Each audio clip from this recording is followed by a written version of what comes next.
Hey guys, and welcome back to another video. So today in this video we will solve a few questions from the interview query website and that were asked in the JPMorgan Chase and Co interviews, and let's see how it goes. So the first question here is slacking employee salaries.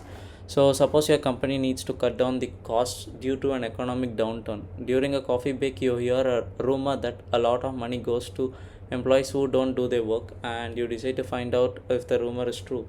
So given there are two tables, employees and projects, and I need to find the sum of the salaries of all the employees who did not complete any of their projects, and they have given a clarification that if the employee did not complete a project, it means this end date is null, and we need to filter the I guess we need to filter them based on these two conditions. They were assigned for at least one project, and none of their projects should have an end date.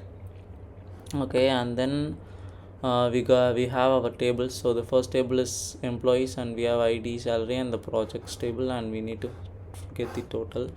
So firstly, let's select star from my employees, and here we have two columns in common, so we'll join them, and then I will give an alias e, and then I will join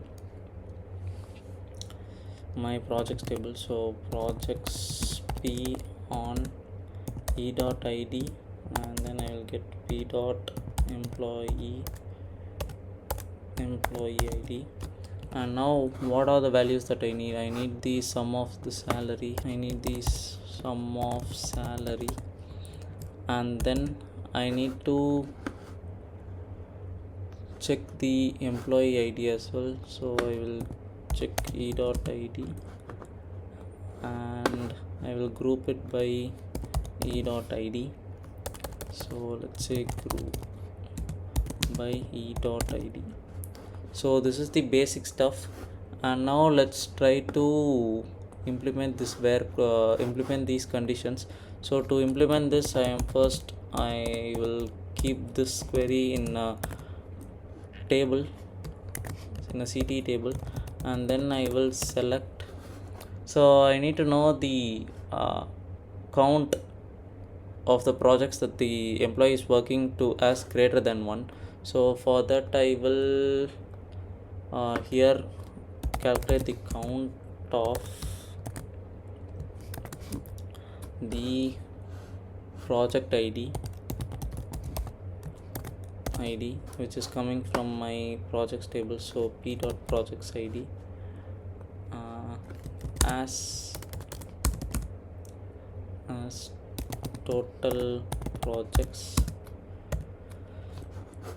So I will select the sum of salary as salary. So I will select salary. I should also so I will anyhow sum my salary over here, so I do not require to aggregate this. So I will use e dot salary, and then as salary. So I will sum the salary over here, and I will get this from my CT table, and where I'll use the condition where the total project should be greater than or equal to 1, because they are given at least one projects, and none of their projects should have an end date. So I don't have a end date column in my CT table, so let's add this. Where end date, where can I get it? So I can get it from p dot end underscore dt as, let's give it the same time, and let me bring this down, and I will use an AND operator here, and I will say end time this, and let's run this.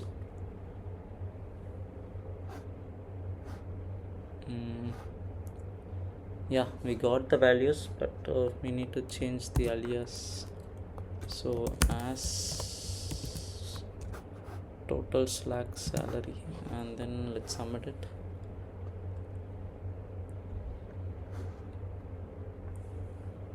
oops, it's already running.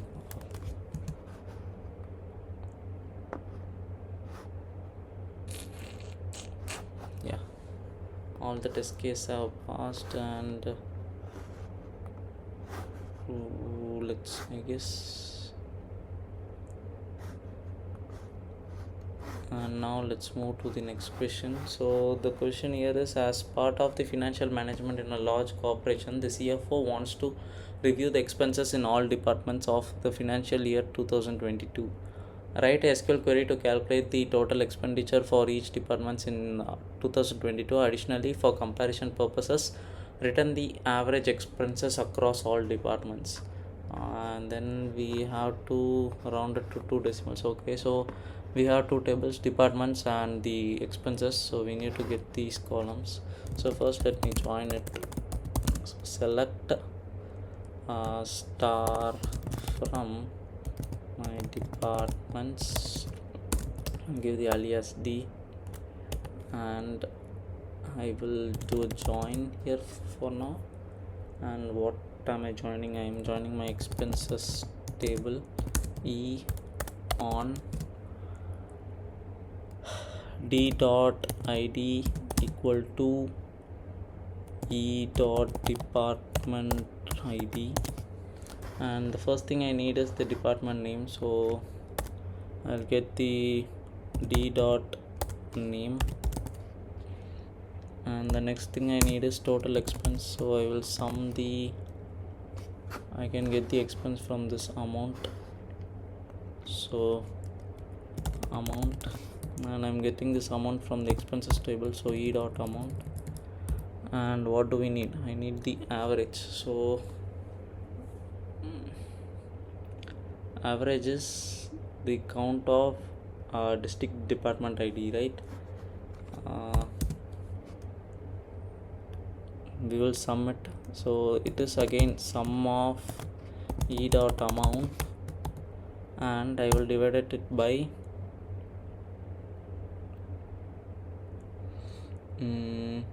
the department IDs, but it will be the count of department ID. That's the average. Yeah, that's the average. That should be the average, and I'll give this as average expense, and I'll give this, say, as total underscore expense, and then D dot name as department name. And now, yeah, that's it, and we should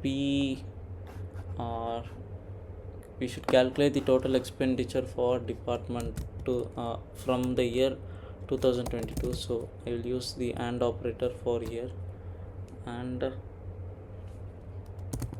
year of, I have a date column here, so year of E dot date should be equal to 2022, and then I should finally group it by D dot name. This should work mostly.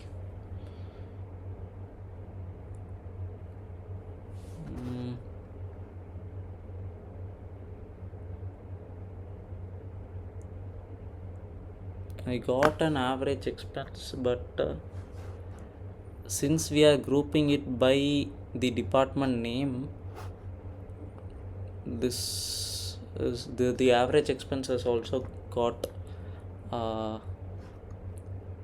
reduced. So one thing we can do is we can take this out from this particular query, and let's put this as with CTS, and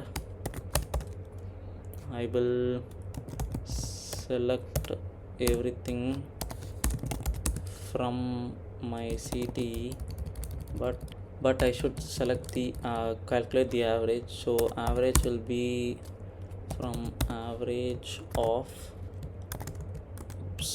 average of what my total expense, right? So I will copy this and then I will paste it over here, and I should round it to 2.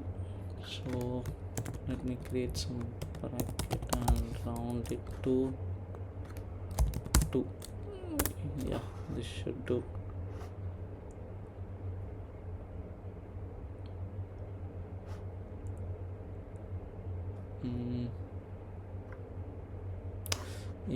Oops. So we should show this for every column. Since this is an aggregate function, we are just showing this for once. So I will use the over function so that it can show for all the rows, and then I should alias this as average expense, and I will paste this. Let's submit it. This should mostly work.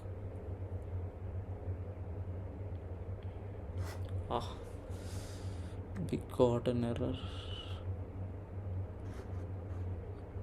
Oh, so yeah, here it's a problem in our join statement. I think we should use the left join to get everything from the department table, even though if the expenses is null.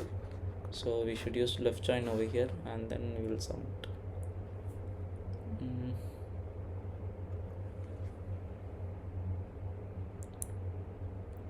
My output shows null, so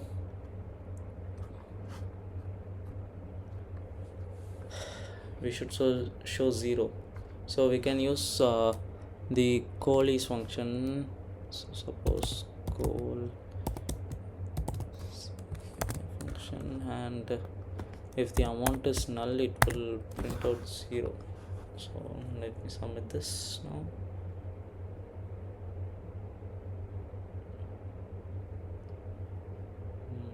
Yeah, it's done.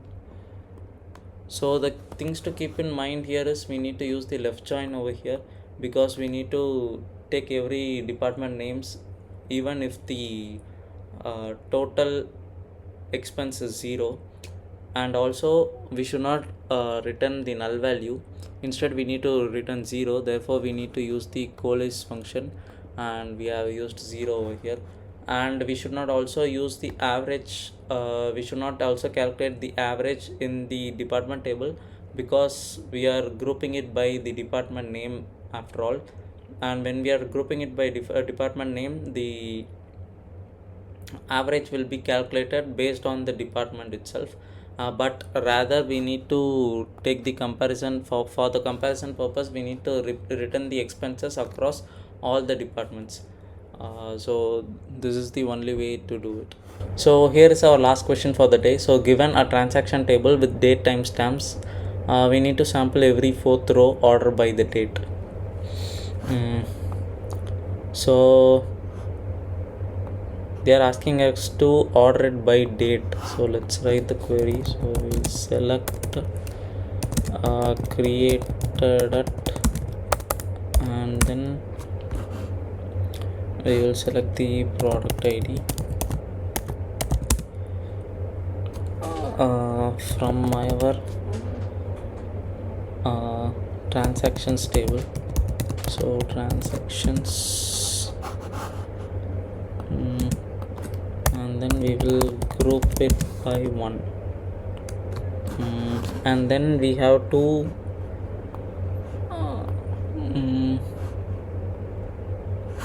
we have to order it by 1, and then we have to sample every 4th row. So we have not ordered it by ID, so if not, we can check every 4th row as this one. So what we can do here is we can create a row number now. So just row number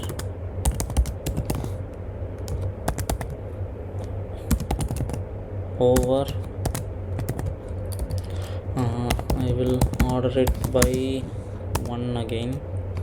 So we can remove this from here. So we can't use 1. So I will order it by created at, and I will give it this as row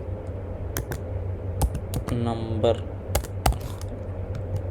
and then I will get all this from my transactions table. So I will remove this here, and then we will add a comma. And now we have a new table, so we will use city as, and then we will open it, and then we will close this. And now we have the row number.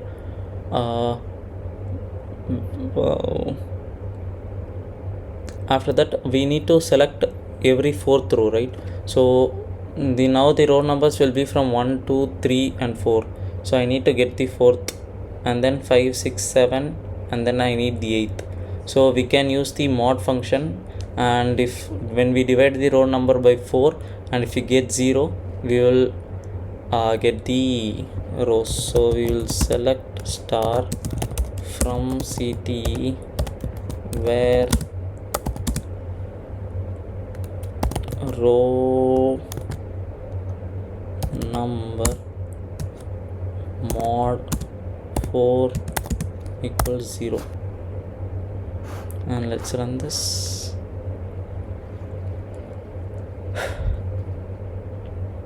So I got created it, I got the product ID, and I got the row number as well. So I do not need the row number, so we'll just copy this and paste it over here, and let's run the code. Yeah, and let's submit it. Yes, we got it. And yeah, that's all for this video. So we have solved 3 questions, and hope you liked it. Thanks for watching, and have a nice day.